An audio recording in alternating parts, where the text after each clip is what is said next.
নমস্কার, আমি Moumita the Bong web চ্যানেলে তোমাদের স্বাগত। আমি আবার এলাম আজকের আরেকটি, এটা বলতে পারো সেকেন্ড পার্ট নিয়ে এলাম আমার ক্যান্সারের সাথে লড়াইয়ের কাহিনীর। সেকেন্ড পার্ট বলতে আমার তো ওই ব্লগটাতে প্রচুর কমেন্ট এসেছে, যেহেতু আমি সবগুলো কমেন্টের উত্তর ঠিকঠাক দিয়ে উঠতে পারিনি। আসলে আমি ঠিকঠাক মতো ব্লগও দিতে পারি না, তার জন্য খুবই দুঃখিত। সবার কাছে মাপ চেয়ে নিচ্ছি, কারণ আমার শরীর আজ একটু ভালো তো কাল একটু খারাপ, আর কোনো সময় ইচ্ছাই করে না হয়তো ভিডিও করতে। আর আমার এমনি স্পাইনাল কর্ডে এখন খুব ব্যথা হয়, একভাবে বসে থাকতে পারি না, তো এইসব কারণে আমার ঠিকঠাক দেওয়া ওঠে না। আর সত্যি কথা বলতে তোমার দাদাকেও কাছে যেতে হয়, যেহেতু ব্যবসা করি আমরা। তো এখানে এত কথা না বলে মুদ্রা কথাটায় আসি। এখানে আমাকে এই দেখো না, আমার ওই প্রায় 6 মাস আগে আমি এই ব্লগটা দিয়েছিলাম, আমার ক্যান্সারের সাথে লড়াইয়ের কাহিনী। তোমরা কিছু মনে করো না, আমার কথা কিন্তু এখন জড়িয়ে যায়। তো লড়াইয়ের কাহিনীটা, সেখানে এক দিদিভাই আমাকে বলছে আপনাদের খরচ কত হয়েছে, এটাই বলেছে। 1 নাম্বার এটা। আরেকজন বলছে যে সত্যি তুমি অনেক সাফার করেছো, আমার হলে কোনোদিন পারতাম না, সুস্থ হয়ে যাবে, চিন্তা করো না। ধন্যবাদ শুভেন্দু জানা, সে 2 সপ্তাহ আগে কমেন্ট করেছিল। আর একজন কমেন্ট করেছিল ডক্টর প্রভু ইজ বেস্ট, এটা হয়তো তোমাদেরকে আমি আগেও বলেছি। সে ডক্টর প্রভুর সম্বন্ধে খুব ভালো বলেছে, কারণ ওই ব্লগটাতে আমি ডক্টর প্রভুর ছবি দিয়েছিলাম। এখানে আরেকজন বলেছে দিদি প্রাথমিক লক্ষণগুলো কি ছিল, এবং আরেকজন বলেছে কি দারুণ মনের জোর। আপু আপনাদের জন্য দোয়া রইল, আপনার কথাগুলো শুনে ভীষণ কষ্ট হচ্ছে। এটা হচ্ছে মিঠু ডেইলি লাইফস্টাইল, 1 মাস আগে করেছে উনি, আমি উত্তর দিইনি তখন, আজকে দিলাম। আপনি ভালো থাকবেন, আপনার কথা শুনে আমার চোখে পানি চলে আসলো। দাদাবাবু অনেক ভালো, এবং প্রত্যেক নারীর জীবনে এরকম মানুষের প্রয়োজন। সত্যি এরকম মানুষ আছে বলেই আমি হয়তো বেঁচে আসছি, কারণ পুরো 2 মাস যে আমি হসপিটালে টানা ছিলাম, একদম 2 মাস, ও না মাঝখানে 26 দিন তুমি ভর্তি ছিলে না, পুরাটাই আমার সাথে। যে সময়টা তুমি আইসিইউতে ছিলে সেই সময়টা আমি লজে থাকতাম। বাকি তো অ্যাপোলোতে কোনো আয়ার কোনো ব্যবস্থা নেই, একজন পেশেন্টের কেউ একজনকে থাকতে হয় সঙ্গে সবসময়।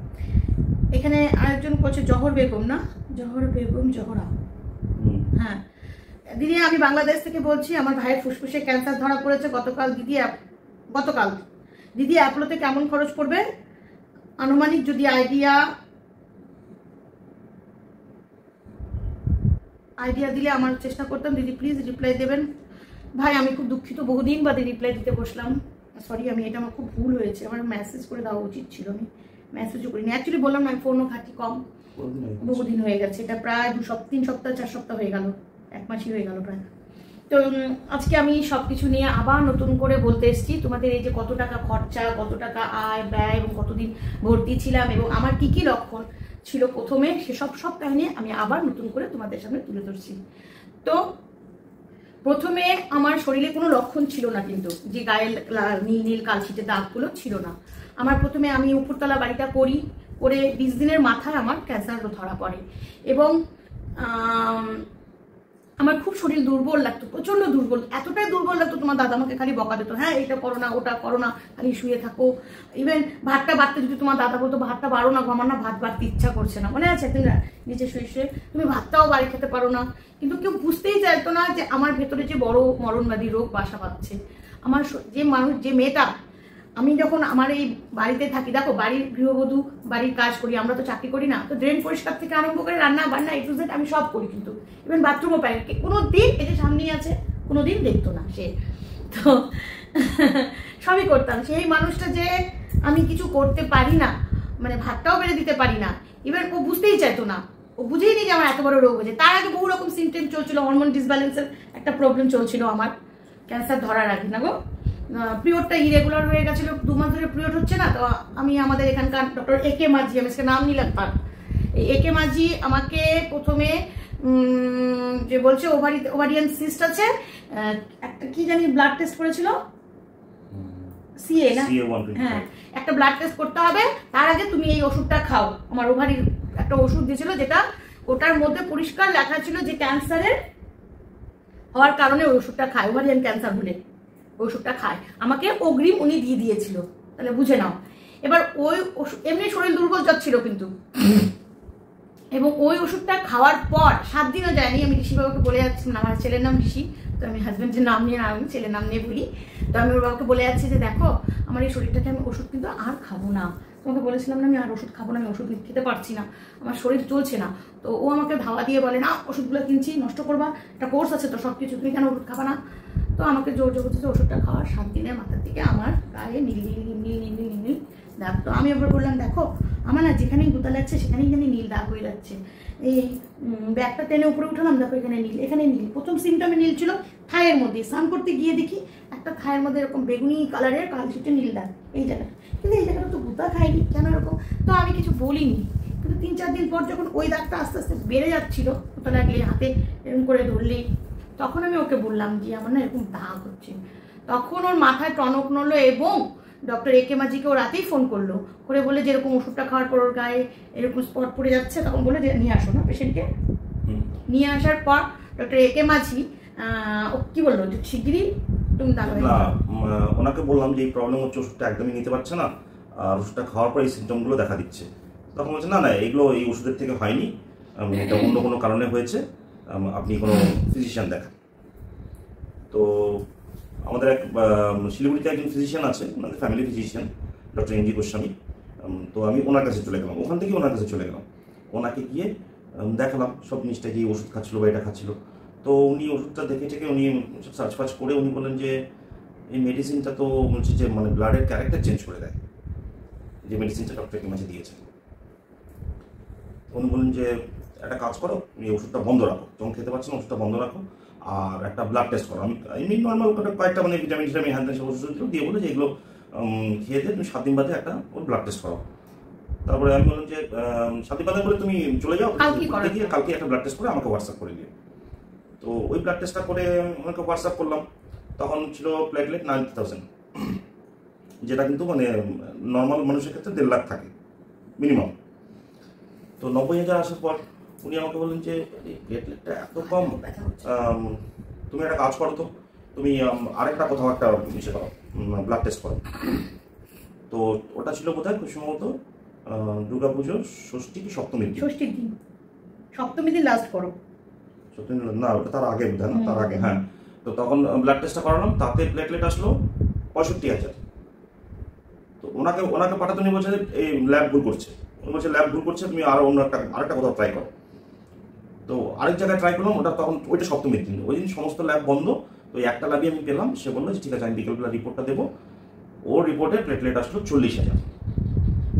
এই রিপোর্টটা দেখার পর উনি বললো যে না তাহলে আর কোনো ল্যাবের ভুল নয়, এটা কিছু একটা গন্ডগোল হচ্ছে, তুমি ইমিডিয়েট বাইরে নিয়ে চলে যাও, শিলিগুড়িতেও দেখানোর দরকার নেই। তারপরে আমি যে বাইরে এখন কোথায় যাব, উনি আমাকে সাজেস্ট করলেন যে তুমি কিন্তু এখন কলকাতা যেও না, কারণ হচ্ছে এখন দুর্গাপুজোর টাইম, কলকাতায় কোথাও তুমি ডাক্তার পাবে না,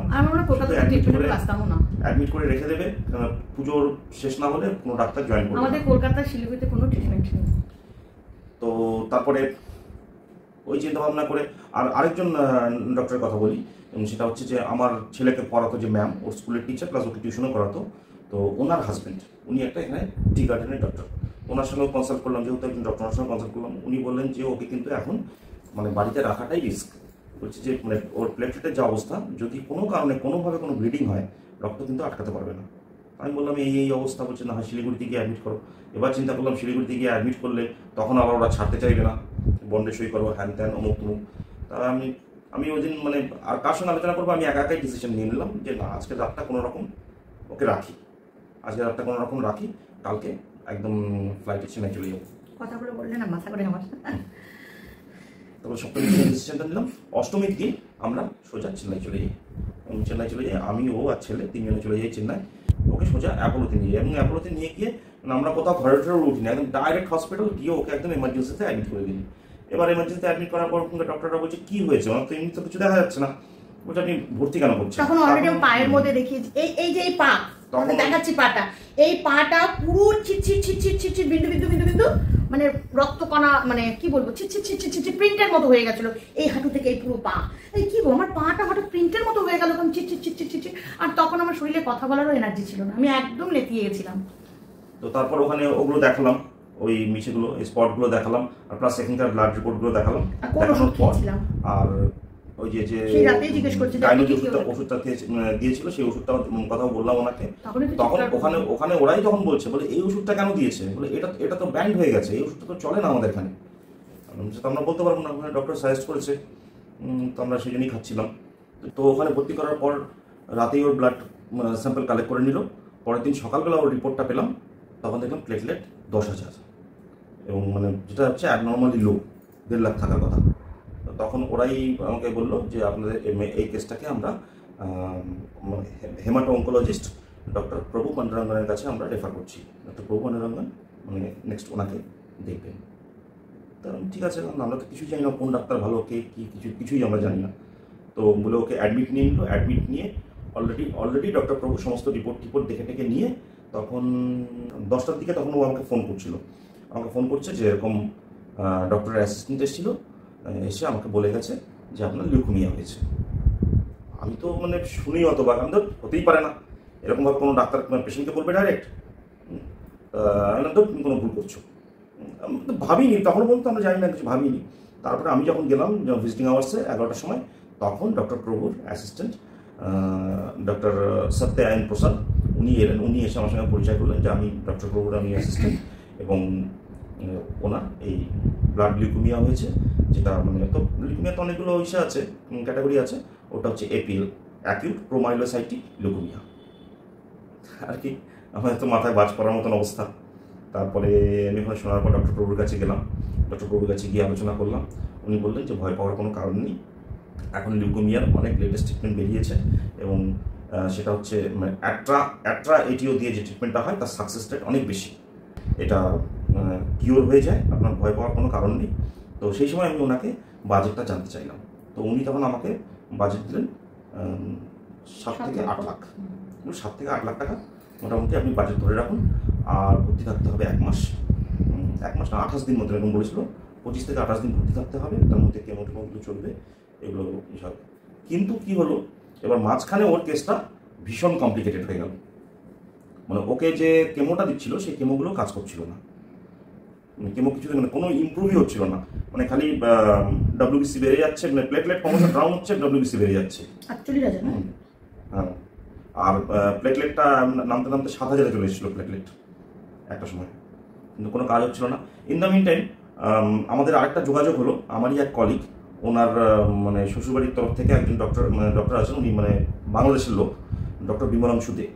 উনি লন্ডনের হাওয়ার্ড ইউনিভার্সিটিতে উনি ইসে করেন, রিসার্চ করেন। হ্যাঁ, তোমরা অনেকে জানতে চেয়েছো যে ডক্টর বিমলাংশু দে নাম্বারটা কি পাওয়া যাবে। তো আমি খুব দুঃখিত, ডক্টর বিমলাংশু দে নাম্বার তো আমি ওইভাবে দিতে পারবো না। তো আমি বিগত অনেকদিন হচ্ছে ওনার সাথে একটু কথাবার্তাও কম হচ্ছে, তো আমি চেষ্টাও করিনি, দেখি একদিন মেসেজ করে নিয়ে তোমাদেরকে যদি পারি অবশ্যই দেবো। আমাকে একজন কমেন্ট করেছিল, যদি মেসেজ করে জিজ্ঞাসা করো যে আপনার নাম্বার চাইছে এবং বাংলাদেশ থেকে, তো দিতে পারি কি, বলতে পারো সেটা। তো ওই ভদ্রলোক মানে শুনেছে, আমার এই কলিগের কাছে শুনেছে যে আমার মানে ও বলেছে আমার এক কলিগের মিসেসের এরকম হয়েছে। উনি আবার এইটা নিয়ে মানে বোন ম্যারো নিয়ে উনি ওখানে রিসার্চ করেন হাওয়ার্ড ইউনিভার্সিটিতে। তো ওনার এই মানে এইসব নতুন কেসগুলো মানে পেলে উনি মানে ওগুলো নিয়ে একটু কোয়ারি করে। উনি ওনাকে বলেছে, আমার কলিগকে বলেছে যে আমি যদি ওর সঙ্গে কথা বলি কোনো অসুবিধা আছে।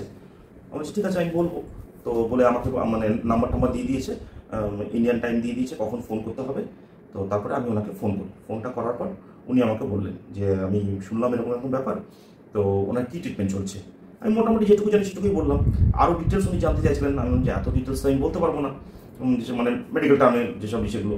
তো তখন উনি বললেন যে তোমার ডক্টরের সঙ্গে আমাকে কথা বলতে পারবে। এটা আমি আমার ডক্টরকে জিজ্ঞাসা করবো, যদি উনি রাজি থাকেন তাহলে আমি অবশ্যই আপনাকে কথা বলাবো ওনার সাথে। আর উনি এটাও বললেন যে তুমি অ্যাজ এ ডক্টর হিসাবে আমার পরিচয়, আমি ডক্টর ঠিক আছে, কিন্তু মানে ডাক্তার হিসেবে আমি খোঁজ করছি না, আমি অ্যাজ এ তোমার রিলেটিভ হিসেবে খোঁজ করছি, তোমার ডাক্তারকে এই কথাটাই বলবে। তো আমি ডক্টর প্রভুকে বললাম যে ডক্টর প্রভুকে বললাম যে আমার এক রিলেটিভ আছে এরকম, উনি হাওয়ার্ড ইউনিভার্সিটিতে রিসার্চ করেন, তো উনি এই কেসটা সম্বন্ধে একটু ডিটেলস জানতে চাইছেন। তো আমি তো এত কিছু বুঝি না, তো আপনার সঙ্গে একবার ফোনে কথা বলতে চাইছি, আপনি কি কথা বলবেন? আমরা হ্যাঁ শিওর, হ্যাঁ please give him my number. দিয়ে উনি নাম্বারটা দিলেন, মানে ডক্টর প্রভুর নাম্বার কিন্তু পেশেন্টকেও দেয় না, মানে আমারও এমনি পাওয়ার কথা নয়। তারপরে এইভাবে ডক্টর বিমলাংশুদের সঙ্গে আমি ডক্টর প্রভুর মানে ইসে করার পর তারপর থেকে আমি জানি না ওর সম্বন্ধে কি কথা হয়েছে না হয়েছে, তো আমাকে ডক্টর বিমল সাহেব বললেন তোমার ডক্টরের সঙ্গে কথা হয়েছে, খুব ভালো ডাক্তার। হ্যাঁ, আর আমি মানে কিছু কিছু সাজেস্ট করেছি কিছু কিছু জিনিস। তারপরের দিন থেকে ডক্টর বাবু আমাকে বলছে দেখো আমি কিন্তু একা কিছু করছি না, যা করছি তোমার আত্মীয়ের সঙ্গে আলোচনা করে করছি। এবার তার মাঝখানে কেমোটা দেওয়ার পর ওর পাইলসের প্রবলেম ছিল, সেই প্রবলেমটা আরো মানে জোর হয়ে দেখা দিল। এবার পাইলসের প্রবলেমটা এমন একটা জায়গায় চলে গেল যেটা আর সার্জারি না করলে নয়। তো যার জন্য একজন সার্জনকে রেফার করলো, ডক্টর কে রঘুনাথ, সব মিলে টোটাল বলে দাও ডাক্তার, ডক্টর কে রঘুনাথকে রেফার করলো। এবার রঘুনাথ স্যার বলছে তোমার অপারেশন করাটা খুব জরুরি। আমি জানি, আর ও ভীষণ কষ্ট পাচ্ছে পাইলসে, কারণ হচ্ছে তোমার অপারেশন করাটা খুব জরুরি। কিন্তু ওকে এসে বলতে মা প্লেটলেটটা না বাড়লে আমি কিভাবে অপারেশন করব? আমার সেন্সও ছিল না তখন, না খালি পেইন আর আমার মাথার কাছে যে কি দাবা থাকতো না, দেখিনি আমি ওগুলো দেখিনি। তো হচ্ছে যে প্লেটলেটটা না বাড়লে আমি কিভাবে অপারেশনটা করব? বিশ্বাস করবে না বন্ধুরা, এখানে কাটছে ও জানে, এখানে কাটছে এখানে কেটে কি করছে গো? চ্যানেল ঢুকাইছিল না তার, হ্যাঁ এখানে আমার কেটে তার ঢুকাইছিল কেন? পালসের জন্য ও জানি না, এইখানে মানে ইসে লাগিয়ে কোনো পালসও পাচ্ছিল না, এখানে কুচকি কাটছে, কোনো পালসই পাচ্ছিল না। তো ও এত কষ্ট পাচ্ছিল পাইলসে, তখন আমাদের যে ডক্টর প্রভু যে হেমাটোলজিস্ট, উনি হাত জোর করে ডক্টর রঘুনাথকে বলছে স্যার অপারেশন করে দিয়েছি ইনকা। আর এদিকে ডক্টর রঘুনাথ আমাকে ডেকে বলছে আরে তোমার ডাক্তার বলছে আমাকে অপারেশন, আমি কিভাবে করি? এত কম প্লেটলেটে কিভাবে আমি অপারেশনটা করি? তখন 30-35 মতো ছিল। তো তখন বললো যে কমসে কম প্লেটলেটটা 80,000 না হলে আমি অপারেশন করতে পারবো না। টোটাল 9 জন ডাক্তার ছিল, এত কমপ্লিকেটেড হয়ে গেছিল, মানে প্রত্যেকটা মানে শরীরের প্রত্যেকটা পার্টসের ডাক্তার ছিল ওর পিছনে, মানে যেমন হার্টের ডাক্তার, লিভারের ডাক্তার, কিডনির ডাক্তার, তারপরে লাংসের কি বলে ওটাকে পালমোলজি, হ্যাঁ পালমোলজিস্ট, তারপরে ফিজিওথেরাপি, ব্রেন স্ক্যান করতে ছিল সমানে, তারপরে ওই যে কি শেষাদ্রি স্যার গ্যাস্ট্রোন্টারোলজিস্ট, মানে এত মানে 9খানা ডাক্তার মানে ওকে মানে দেখতো। যাক ঠাকুরের মায়ের কৃপায় ভগবানের আশীর্বাদে ফিরে আসছি সংসারে, ছেলে স্বামীর কাছে। তোমরা আশীর্বাদ করো জানি কয়েকটা বছর বেঁচে থাকতে পারি, ছেলেটা একটা চাকরি পাক, কারো হাতে দিয়ে যাই। আমাদের এখন ছেলেটা পড়াশোনা শেষ করে চাকরির খুব দরকার। একটা ক্যান্সারের পেশেন্ট যখন কারো বাড়িতে থাকে না, তারা বুঝতে পারে তাদের অর্থনৈতিক অবস্থাটা কতখানি খারাপ হয়। আমি বললাম না তোমাদেরকে, তো আগেও বলেছি আমার বাড়িতেই আছে, শুধু আর বলতে চাই না। বুঝতে পারতেছো কত টাকা খরচা হয়েছে, অ্যামাউন্টটা আমি এখানে বলবো না। আমি ওটা বলি যে মোটামুটি তখন তো 8 লাখ বাজেট দিয়ে আমরা তো মানে 8 লাখ বাজেট দিয়ে আমরা শুরু করেছিলাম, কিন্তু তারপর এইসব কমপ্লিকেটেড হয়ে যাওয়াতে, এত ডাক্তারের ইনভলভমেন্ট হওয়াতে, তারপরে সেই সময় মানে তখন তো ডাক্তার বুঝতে পারেনি ওকে প্রায় 65 ইউনিট মানে ব্লাড আর ইসে লেগেছে, platelet, blood platelet plasma 65 unit, সেগুলো প্রত্যেকটা পয়সা দিতে হয়েছে। মানে পয়সা বলতে কি, ব্লাডে তোরা পয়সা নেয় না, ওরা ব্লাডটা ফিল্টারিং এর পয়সাটা নেয়, বা ব্লাড থেকে প্লেটলেট বের করার পয়সাটা চার্জটা ধরে, এগুলো করে প্লাস হসপিটাল স্টেটা যেটা 28 দিন ছিল, 28 দিনের জায়গায় হয়ে গেল 2 মাস। এই সব করে নিয়ে যখন আমরা বেরোই তখন আমাদের বিল হয়েছিল 39 লাখ টাকা ওই পিরিয়ডটা। এরপর বাইরে মানে তারপর ও যে 27 দিন আইসিইউতে ছিল, সেই সময় আমাকে বাইরে ঘরে থাকতে হয়েছিল, সেগুলো তো আলাদা খরচা, সেগুলো রুগীর খাওয়া এখনো মানে দিয়ে যাচ্ছে দাদা, একটু ফলের রস, একটু ডিম সেদ্ধ, তারপরে বিশেষ করে কাঠবাদাম টাদামগুলো বিশেষ করে খেতে হয় ওগুলো। তো আমি একটু খাওয়ার গাফিলতি করি, বকা খাই। তো তারপরে ওটা শেষ করার পর তারপরে আমাদের প্রথম হচ্ছে 15 দিনের ছুটি দিল, তারপর থেকে শুরু হয়ে গেল 1 মাস করে ডে কেয়ারে কেমন নেওয়া। আবার ভর্তি হতে বলছিল ভর্তি হয়ে করতে, আমি বললাম যে না, ভর্তি হয়ে এতদিন আর থাকা সম্ভব না, মানে একটা মানসিক হিসেবে হয়ে যেত। তখন আমরা একটা ভালো ঘর নিয়েছিলাম, যেহেতু এতদিন থাকবো, একটা ভালো ঘর নিয়ে ওখানে থেকে আমরা তখন ওখানে প্রত্যেক দিন গিয়ে মানে 2 ঘন্টা করে টাইম লাগতো, 2 ঘন্টা ডিউরেশন ধরে ওকে কেমো দিতে হতো।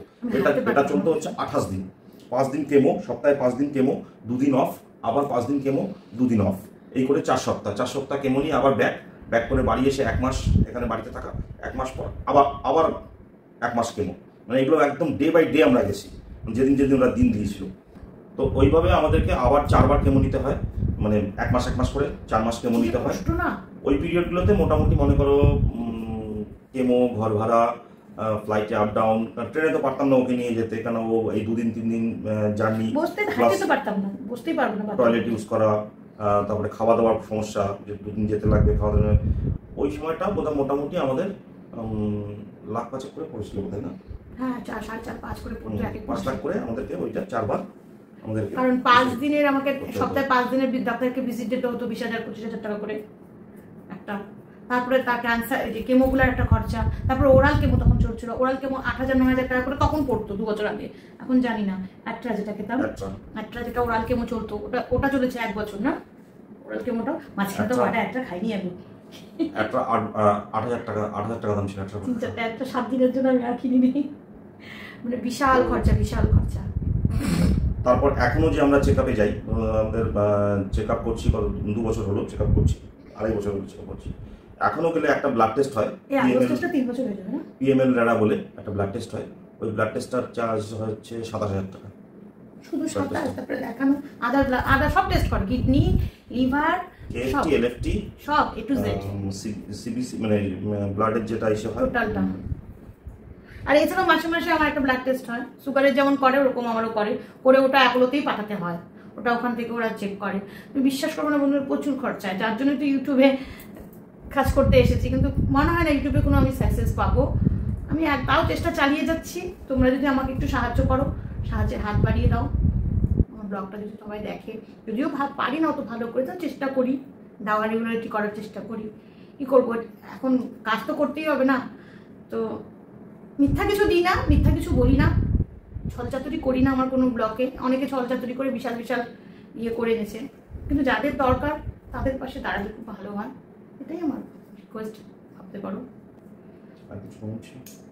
কমেন্ট তো প্রচুর আছে, প্রচুর কমেন্ট আছে, 2 মাস আগে 3 মাস আগের কমেন্ট, কারণ ব্লগটা আমি অনেকদিন আগে ছেড়েছি। অনেকে জানতে চেয়েছে দিদিভাই কি কি খাওয়া যায় না, ওটা আমি কিন্তু একটা ব্লগ করে দিয়েছি, তোমরা দেখোনি হয়তো। এখানে একজন লিখেছে, I lost my daughter 33 years ago. 33 বছর আগে উনি তার মেয়েকে হারিয়েছে, আমার মতো এপিএল এ 1 বছর ভোগার পর মারা গেছে। একদম, এটা হচ্ছে জাহানারা লস্কর এ করেছে কমেন্ট, দিদি আমার বোনের ব্লাড ক্যান্সার, এটা 3 মাস আগে এসেছে, আমি এগুলো কোনো অ্যান্সারই দিইনি জানো। দিদি আমার বোনের ব্লাড ক্যান্সার ধরা পড়েছে, ব্লাড বের হয় মুখ দিয়ে, বাবা আপনার সাথে একটু কথা বলতে চাই দিদি। আমি রিপ্লাই করেছিলাম তাকে মনে হয়, হ্যাঁ বলুন দিদি, আপনি কি এখন পুরোপুরি সুস্থ? একটু বলেন কিভাবে সুস্থ হলে খুব ভালো হবে দিদি।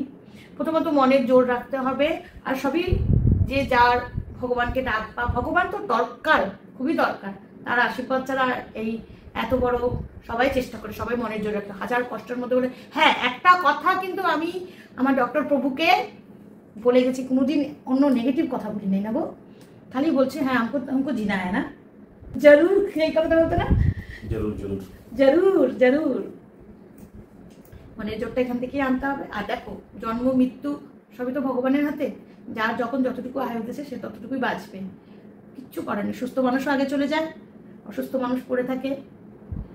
আমাদের সামনেই তো পরপর কতগুলো ক্যান্সার হলো, কত লোক চলে গেল। যে যেখানে রেজাল্ট পায় তার কাছে সেটা ভালো। আমরা অ্যাপোলোতে রেজাল্ট পেয়েছি, সত্যি কথা বলতে, মানে এখনো আমাদের ডক্টর প্রভুর কাছে, ডক্টর প্রভু এবং ডক্টর বিমলম সুদে, মানে প্রত্যেকটা জিনিস আমরা এখানে মানে ডক্টর প্রভুর এখানে কোনো মানে সুন্দর থাকলে আমি ডক্টর বিমলম সুদেকে মেসেজ করি, উনি রিপ্লাই দেন যে না এইটাই কারণে দেওয়া হয়। 3 মাস আগে আরেকজন বলেছিল, আমি না ইয়ে করছি দেখেছি, আমার স্বামী AML এর আক্রান্ত, এটা AML এর একটা পার্ট APL, AML টা কিন্তু বোন মেরু ট্রান্সফার করতে হয়।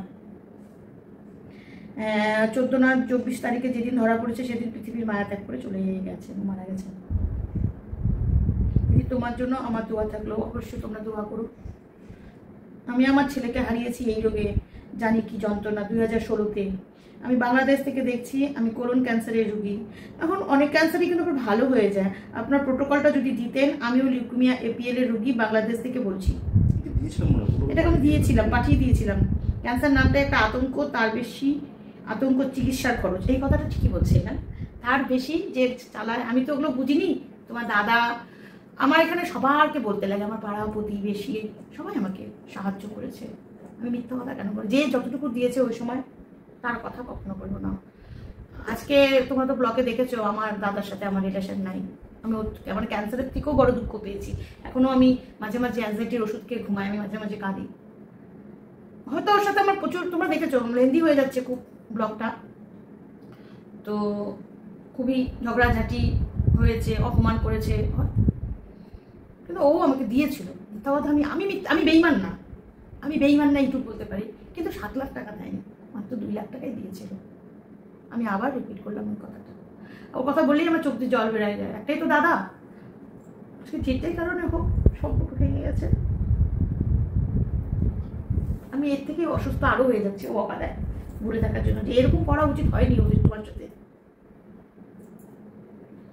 যে দাদাকে দাঁড় করানোর জন্য সর্বস্ব দিলাম, সে দাদা একবার ভাবলো না যে আমি বোনকে না জানায় বাড়িটা লিখবো, কত বড় অন্যায় করলাম। ওটাই আমার ঘেন্না হয় এই কাজটার জন্যই। ও এত ভয় পেয়ে গেল যে ওর বাড়িটা নিয়ে নিব। আমি তো পৃথিবীর মায়া ত্যাগ করে চলে যাচ্ছিলাম। আর কি বলবো বন্ধুরা, আমার ব্লগটা এখানেই শেষ করছি। তোমাদের কিছু জানার থাকলে অবশ্যই বলবে। এবং আজ আমি তোমাদের এই ব্লগে 2জন ডাক্তারেরই ছবি দিয়ে দিব, দেখে নিও আমার বিমলাংশু, ডক্টর বিমলাংশু দেখে, আর ডক্টর প্রদুকে। আর কি, আমাদের ব্লগটা যেখানেই শেষ করছি। খুব শর্টকাটে ছাড়লাম, খুব লেন্দি হয়ে যাচ্ছে, ভুল ত্রুটি হয়ে থাকলে ক্ষমা করবে।